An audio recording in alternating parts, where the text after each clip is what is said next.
ஒரு மனுஷனுக்கு ஹார்ட்டை மாத்தலாங்க, கிட்னியை மாத்தலாம், கண்ணு மாத்தலாம், காது கேட்கலன்னா மிஷின் கூட வச்சுக்கலாம். ஆனா பிரெயினை மாத்த முடியுமா? மற்ற பார்ட்ஸ் எல்லாம் மாத்தினா கூட நாம நாமளா இருப்போம். ஆனா பிரெயினை மாத்தினா நாம நாமளா இருக்க முடியுமா?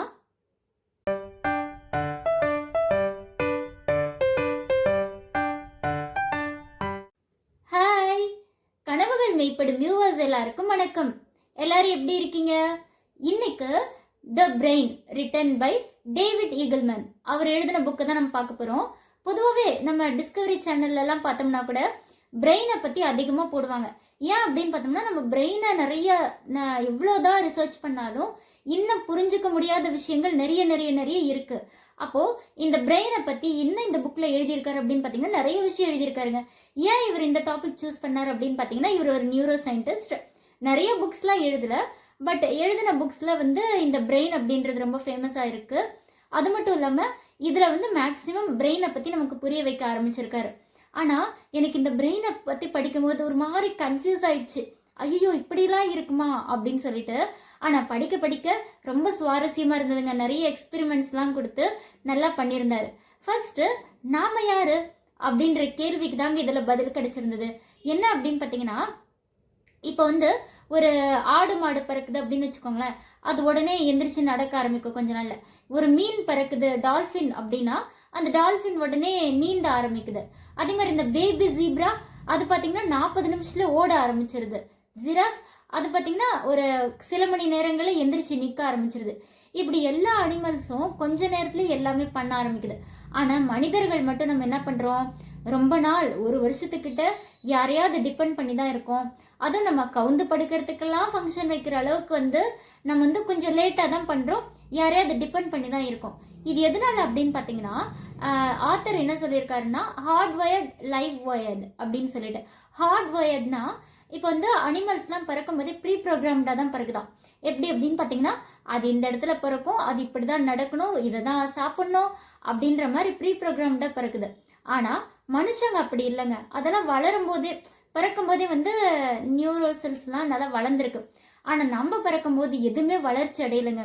நம்ம பிரெயின் எல்லாம் சுத்தமாக எதுக்குமே பழக்கம் இல்லாமல் வளராமல் தான் பிறக்கிறோம். அதனால தான் ரொம்ப டிபெண்ட் பண்ணியும் இருக்கோம். அதனால தாங்க மற்ற அனிமல்ஸ் பேர்ட்ஸை விட நம்ம ஒரு சூப்பர் பவரோடு இருக்கோம். ஓகே, இதை நம்ம புரிஞ்சுக்கிறதுக்காக நிறைய எக்ஸ்பெரிமெண்ட் சொல்லியிருக்காரு. நெல்சன் அப்படின்றவர் ஒரு குழந்தை காப்பகம் இருக்கு இல்லையா, அதில் 136 குழந்தைங்களை எடுத்துக்கிறாங்க. எடுத்துட்டு என்ன ரிசர்ச் பண்ணுறாங்க அப்படின்னு பார்த்தீங்கன்னா, அந்த குழந்தைங்களோட ஐக்யூ லெவலில் எப்படி இருக்குது அப்படின்னு பார்க்குறாங்க. ஐக்யூ லெவல் கம்மியாக இருக்குது. ஏன் அப்படின்னு பார்த்தீங்கன்னா, குழந்தைகள் காப்பகத்துலலாம் பார்த்தீங்கன்னா எல்லா குழந்தைங்களுக்கும் ஈக்குவலான அட்டென்ஷன் கொடுக்க முடியாது. இப்போ ஒரு குழந்தை அழுகுது அப்படின்னா யாருமே அதை கண்டுக்க மாட்டாங்க. அதுவே கொஞ்ச நேரம் அழுதுட்டு அதுக்கப்புறம் ஸ்டாப் பண்ணிடும். அப்போ பிரெயின் என்ன செட் பண்ணிடும் அப்படின்னு பார்த்தீங்கன்னா, ஓகே இங்கே எமோஷனலாக எதுவுமே நமக்கு அட்டாச்மெண்ட் கிடையாது அப்படின்னு சொல்லிட்டு அதுவுமே ஒரு மாதிரி எக்ஸ்பிரஷன்லாம் கொடுக்காம ஒரு மாதிரி டல்லாகிடும். இதுக்கப்புறம் என்ன பண்ணுறாரு அப்படின்னு பார்த்தீங்கன்னா, சில குழந்தைங்களை நிறைய பேர் அடாப்ட் பண்ணி எடுத்துகிட்டு போயிடுறாங்க. அந்த குழந்தைங்களுக்கு நல்ல அஃபெக்ஷன் கிடைக்குது, நல்ல அரவணைப்பெல்லாம் கிடைக்குது, என்விரான்மெண்ட்டில் நல்லா சூட்டபிளாக இருக்குது. அந்த குழந்தைங்களை செக் பண்ணும்போது அந்த குழந்தைங்களுக்கு முன்னாடி இருந்த ஐக்யூ லெவலை விட இப்போ ஐக்யூ லெவல் அதிகமாக இருக்குது. இதை செக் பண்ணும்போது என்ன தெரியுது அப்படின்னு பார்த்தீங்கன்னா, குழந்தைங்களோட பிரெயின் வந்து வளரக்கூடியது. அதாவது ஒரு சுச்சுவேஷன் இப்படி இருக்குது அப்படின்னா சடனாக சுச்சுவேஷன் மாறும்போது அந்த பிரெயினோட வடிவம் அதோட அமைப்பு எல்லாமே மாற ஆரம்பிக்குது அப்படின்னு சொல்கிறாங்க. இப்போது இந்த குழந்தைங்களோட ஐக்யூ லெவல் ஏன் அதிகமாகுதுன்னு பார்த்தீங்கன்னா, இந்த குழந்தைங்களுக்கு ப்ராப்பரான எமோஷன்ஸ் அட்டாச்மெண்ட் எல்லாமே கிடைக்கிறதுனால அதோட ஐக்யூ லெவல் அதிகமாக இருக்குது அப்படின்னு சொல்லியிருக்காங்க. அதே மாதிரி நம்ம பிரெயின் வந்து 3 விதத்தில் வளர்ச்சி அடையுதுன்னு சொல்கிறாங்க. 3 பருவங்களாக பிரிச்சுக்கலாம் அப்படின்னு சொல்கிறாங்க. குழந்தை பருவத்தில் பிரெயின் பார்த்தீங்கன்னா நமக்கு வந்து அட்டாச்மெண்ட்லாம் கிடைக்காதப்போ ஒரு மாதிரி இருக்கும், அட்டாச்மெண்ட் கிடைக்கிறப்போ வந்து ஒரு மாதிரி இருக்கும் பிரெயினோட வளர்ச்சி அப்படின்னு சொல்லியிருக்காங்க. ஆனால் இருக்கிறதுலே ரொம்ப டஃப்பான பருவம் எது அப்படின்னு கேட்டிங்கன்னா டீனேஜ் தானேங்க. ஏன் அப்படின்னு பார்த்தீங்கன்னா, ஃபர்ஸ்ட்டு பிரெயினில் ஒரு பார்ட் இருக்கும், அது என்னன்னு பார்த்தீங்கன்னா செல்ஃப் அவேர்னஸை தூண்டுது அப்படின்னு சொல்கிறாங்க.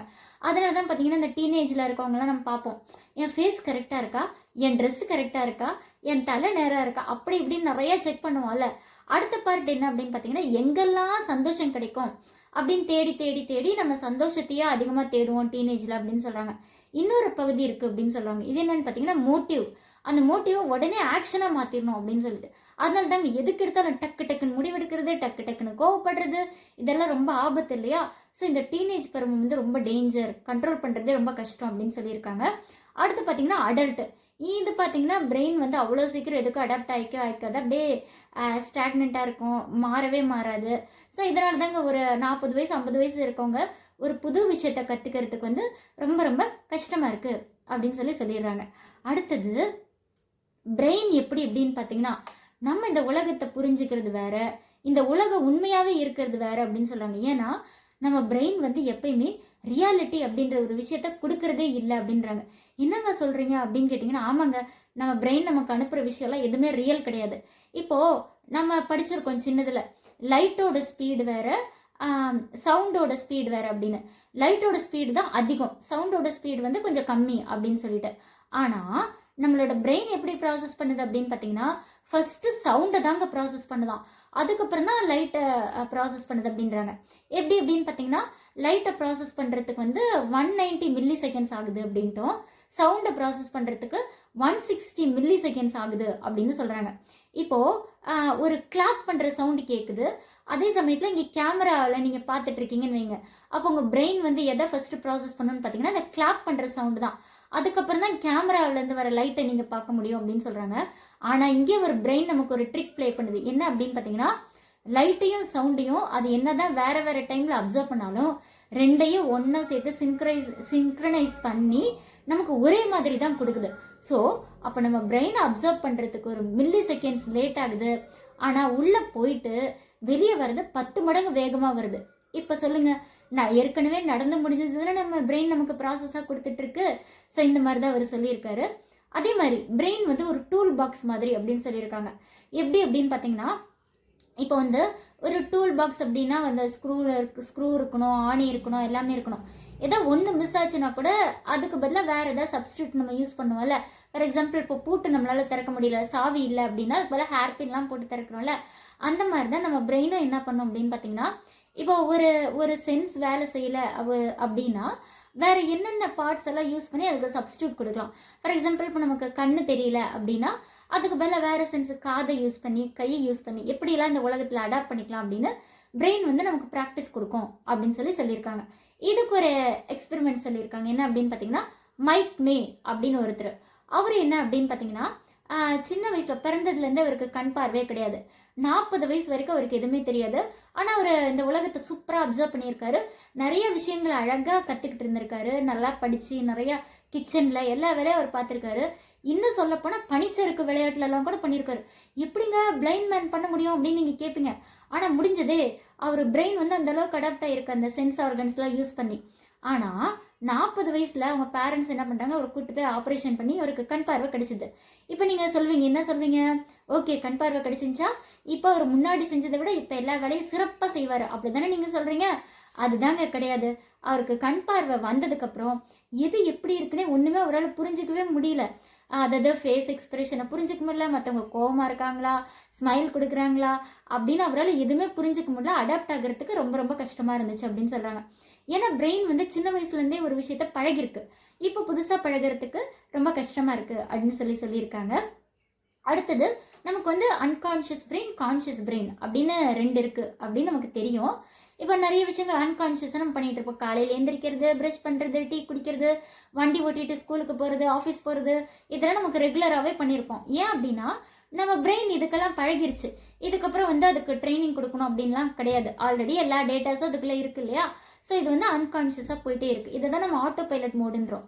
இதே கான்ஷியஸாக இருக்கும் அப்படின்னா திடீர்னு ஒரு விஷயம் நடக்குது அப்படின்னும் போது நம்ம கான்ஷியஸாக தான் டெசிஷன் எடுத்து ஆகணும். ஃபார் எக்ஸாம்பிள், இப்போ பிரியாணி சாப்பிடலாமா வேணாமா அப்படின்னா அன்கான்ஷியஸ் பிரெயினுக்கு தெரியாது, ஆனால் கான்ஷியஸ் பிரெயின் தான் சொல்லணும், பிரியாணி உன் ஹெல்த்துக்கு நல்லதா நல்லது இல்லையா அப்படின்னு கான்ஷியஸ் பிரெயின் தான் சொல்லணும். இப்போ உங்ககிட்ட ஒரு எக்ஸாம்பிள் சொல்கிறேன் பாருங்களேன். இப்போது நீங்கள் வந்து ஒரு கயிறு மேலே நடந்து போயிட்டுருக்கீங்க, ரொம்ப டேஞ்சர், கொஞ்சம் ஸ்லிப்பானா கூட கீழே விழுந்துருவீங்க, ஓகேவா. அந்த கயிறு மேலே நடந்துட்டு இருக்கீங்க. அந்த சமயத்தில் உங்கள் முன்னாடி 2-3 இமேஜஸ் காட்டுறாங்க, அதோட எக்ஸ்பிரஷனையும் நீங்கள் சொல்லணும்.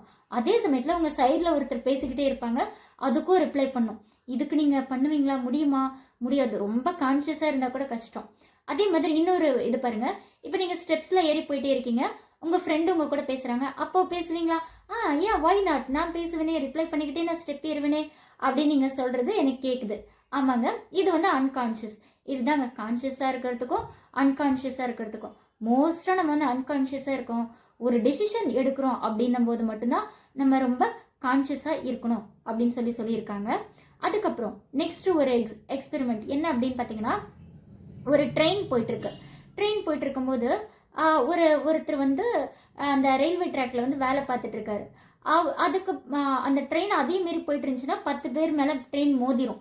அப்படி இந்த சமயத்தில் என்ன டெசிஷன் எடுப்பீங்க? அவங்க முன்னாடி லிவர் இருக்கு, அப்போ அது இழுப்பீங்க. அது இழுத்தா ஒருத்தர் செத்துருவார் அந்த ரயில்வே ட்ராக்ல இருக்கிறோம். பரவாயில்ல, ஒருத்தர் செத்தாலும் பரவாயில்ல, ஆனால் 10 பேர் உயிர் முக்கியம். இது வந்து அனலிட்டிக்காக திங்க் பண்ணுறது. இதே இப்போ நீங்கள் ட்ரெயின் போயிட்டு இருக்கு, அந்த இடத்துல லிவர் கிடையாது, அதுக்கு பதிலாக ஒரு மனுஷன் அவங்க முன்னாடி நிற்கிறாங்க. அவரை தள்ளி விட்டுட்டு தான் நீங்கள் வந்து அந்த 10 பேரை காப்பாற்றணும் அப்படின்னா நீங்கள் அவரை தள்ளி விடுவீங்களா? மாட்டீங்க. முன்னாடி கேட்டது இப்போ கேட்டது ஒன்று தான், ஆனால் என்னன்னு பார்த்தீங்கன்னா இது இமோஷ்னலாக இருக்குது. அப்போது பிரெயின் என்ன அப்படின்னு பார்த்தீங்கன்னா, அனலிட்டிக்கலாக திங்க் பண்ணும்போது ஒரு மாதிரி டெசிஷன் எடுக்கும், நம்ம இமோஷ்னலாக இருக்கும்போது ஒரு மாதிரி டெசிஷன் எடுக்கும் அப்படின்ற மாதிரி சொல்லியிருக்காங்க. அதே மாதிரி இன்னொரு விஷயம் என்ன அப்படின்னு பார்த்தீங்கன்னா, குழந்தைங்க வந்து எப்பயுமே ஒரு கண்ணு பார்க்குதுன்னா கண்ணு மட்டும் வேலை செய்யறதில்ல, மற்ற பார்ட்ஸும் வேலை செய்யணும். இதுக்கு எக்ஸாம்பிள் என்னன்னு பார்த்தீங்கன்னா, ஒரு குழந்தை இருக்குது அப்படின்னா அந்த குழந்தை முன்னாடி பால் வைக்கிறீங்க. அப்போ அந்த குழந்தைக்கு வந்து அந்த பாலில் இருக்க லைட் வேவ்ஸ் உள்ளே போகுது. அப்போது லைட் வேவ்ஸ் உள்ளே போகணுன்னா அது பால் அப்படின்னு நம்மளால் புரிஞ்சிக்க முடியாது குழந்தைக்கு. அதுக்கு பதில் அந்த குழந்தை என்ன பண்ணும்? அந்த பாலை தொட்டு பார்த்து அதோட ஷேப்பு, அது சிசம் வாயெல்லாம் வைக்கும். வாயெல்லாம் வச்சு பார்த்துட்டு அதெல்லாம் கண்டுபிடிக்கும். நிறைய விஷயங்கள் அது என்ன பண்ணும் அப்படின்னு பார்த்தீங்கன்னா அப்சர்வ் பண்ணும். அதுக்கப்புறம் தான் ஃப்யூச்சரில் என்ன தெரியும், ஓகே இது பால் அப்படின்னு சொல்லி அதுக்கு தெரிய வரும். அப்போ கண்ணு பார்க்குது, கையை தொட்டு உணருது, இந்த மாதிரி எல்லா சென்ஸும் வேலை செய்யுது பார்த்தீங்களா. அதனால குழந்தைங்களாம் பார்த்தீங்கன்னா எதை எடுத்தாலும் வாயில் வைக்கும், நக்கி பார்க்கும், தொடும், இந்த மாதிரி தாங்க. அப்போ ஃப்யூச்சரில் வந்து ஒரு தரையை பார்த்தா ஓகே இது தரை, இது லேண்டு, இது மண், நம்ம தொடக்கூடாது, வாய் வைக்கக்கூடாது. இப்போ யாரும் போய் மண்ணில் வாய் வைப்போமா? வைக்க மாட்டோம். இதுக்கெல்லாம் காரணம் சின்ன வயசில் அதை அப்சர்வ் பண்ணது தாங்க. ஸோ இந்த மாதிரி நிறைய விஷயங்களை பிரெயினை பற்றி ரொம்ப ரொம்ப ரொம்ப அழகாக சொல்லியிருக்காங்க. அதே மாதிரி பார்த்தீங்கன்னா இப்போ வந்து பொட்டாக்ஸ் அப்படின்னு ஒரு கெமிக்கல் இருக்குது. இந்த கெமிக்கல் எடுத்தால் நம்ம வந்து பேரலைஸ் ஆகிடுவோம். ஆனால் இது அளவுக்கு மீறி எடுக்காமல் கொஞ்சம் அளவாகவே எடுப்பாங்க இந்த செலிப்ரிட்டிஸ்லாம். எதுக்காக அப்படின்னு பார்த்தீங்கன்னா, நான் சிரிக்கும் போது என் ஃபேஸ் இவ்வளோ தான் போகணும் கேமராவில் அப்படின்ட்டு. ஆனால் நம்ம பிரெயின் என்ன தெரியுமா பண்ணும்? பொட்டாக்ஸ்லாம் எடுக்காட்டி கூட இப்போ வந்து ஒருத்தர் ஆப்போசிட்டில் சிரிக்கிறாங்கன்னு வைங்க, உங்கள் பிரெயின் வந்து அப்சர்வ் பண்ணிவிட்டு உங்கள் மசில்ஸாக அதுக்கேற்ற மாதிரி ரியாக்ட் பண்ண வைப்போம். அப்போ நீங்கள் சிரிப்பீங்க. சிரிச்சேன்னா உடனே ஆப்போசிட்டில் இருக்கவங்க சிரிக்கிறாங்க அப்படின்னா அப்போ தான் பிரெயின் வந்து அதை அப்சர்வ் பண்ணிக்கும். பார்த்தீங்களா, இதுவே எவ்வளோ லேட் ஆகுது. அதனால தாங்க என்னை யாருமே புரிஞ்சுக்க மாட்டேங்கிறீங்களா அப்படின்னு கேட்குறதும், நான் சொல்கிறது புரிஞ்சுக்கவே மாட்டேங்களா அப்படின்னு கேட்குறதுக்கும் வித்தியாசம் இருக்குது. ஏன்னா நம்ம பிரெயின் வந்து நிறைய டேட்டாஸை கலெக்ட் பண்ணி நமக்கு ஒரு கதை சொல்லிட்டு இருக்கோம். மற்றவங்க பிரெயின் டேட்டா அது வேற மாதிரி கதை சொல்லிட்டு இருக்கோம், அது வேற மாதிரி டேட்டாஸ் அப்சர்வ் பண்ணி கதை சொல்லிட்டு இருக்கோம். அதனால தான் ஒருத்தர் சொல்கிற விஷயத்த நம்மளால ஈஸியாக புரிஞ்சுக்க முடியல. சில சமயம் ஒருத்தரோட நம்ம ஈஸியாக அடாப்ட் பண்ணி போக முடியல. நிறைய சமயம் சண்டை போடுறோம். இதுக்கெல்லாம் இதுதாங்க காரணம். இந்த மாதிரி பல அதிர்ச்சி தரும் தகவல்கள் இந்த பிரெயினில் சொல்லியிருக்காங்க. ஸோ த பிரெயின் அப்படின்ற புக்கை நீங்கள் ரீட் பண்ணி பார்த்தீங்கன்னா நிறைய தகவல்கள் தெரியும். ஸோ இந்த ரிவ்யூ உங்களுக்கு பிடிச்சிருந்தா மறக்காமல் லைக் பண்ணுங்கள், கமெண்ட் பண்ணுங்கள், ஷேர் பண்ணுங்கன்னு ஏன் சொல்கிறேன் அப்படின்னா, இந்த மாதிரி புக்கு படிக்க முடியலைங்க எனக்கு சம்மரியாவது சொல்லுங்கன்னு கேட்பாங்கல்ல, அவங்களுக்கு இந்த வீடியோ ஷேர் பண்ணுங்கள் அண்ட் மறக்காமல் சப்ஸ்கிரைப் பண்ணிடுங்க. தேங்க்யூ.